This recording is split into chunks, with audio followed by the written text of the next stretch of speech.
آپ نے قرآن مجید کو اپنے علم و فکر کے لیے کیسے رہنما پایا؟ آپ کا جو سفر تھا علم کا، جس میں آپ نے قرآن پر پھر وہ کام بھی کیا،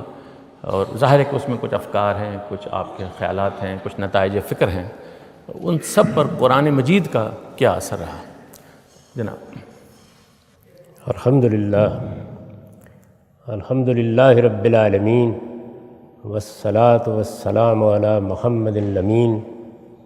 اعوذ باللہ من الشیطان الرجیم، بسم اللہ الرحمن الرحیم۔ قرآن مجید کے ساتھ ایک مسلمان کی حیثیت سے میرے تعلق کی ابتدا تو بچپن ہی میں ہو گئی تھی۔ میرے والد صوفی بزرگ تھے اور قرآن مجید گھر میں پڑھا بھی جاتا تھا۔ قرآن مجید کے لیے وہ عزت اور احترام بھی تھا جو مسلمان گھرانوں میں ہوا کرتا ہے، اور مجھے چونکہ بچپن ہی سے عربی زبان، فارسی زبان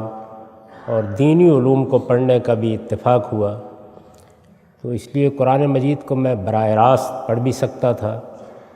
اس کی تفاسیر خواہ وہ عربی زبان میں تھیں یا فارسی زبان میں تھیں، ان کا مطالعہ بھی کر سکتا تھا، لیکن بحیثیت ایک کتاب کے اور ایک مقدس کتاب کے، وہ میرے لیے سرمایہ حیات تو تھا، لیکن ذہن اور فکر کو اپیل کرنے والی چیز نہیں بنا۔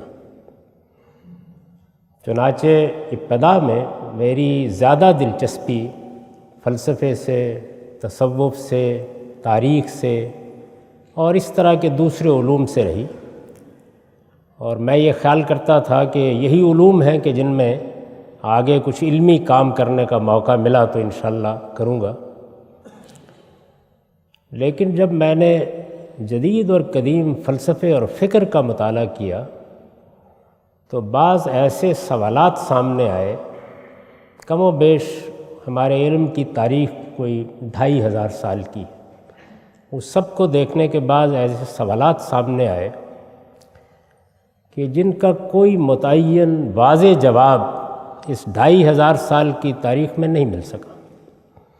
یعنی ایک الجھن نے دوسری الجھن کو جنم دے دیا، ایک مسئلے سے دوسرا مسئلہ پیدا ہو گیا، ایک طرف نکلے تو وہاں 10 راہیں اور نکل آئیں، وہاں پہنچے تو معلوم ہوا راستہ وہاں بھی بند ہے۔ تو یہ ذہنی صورتحال ہے جس میں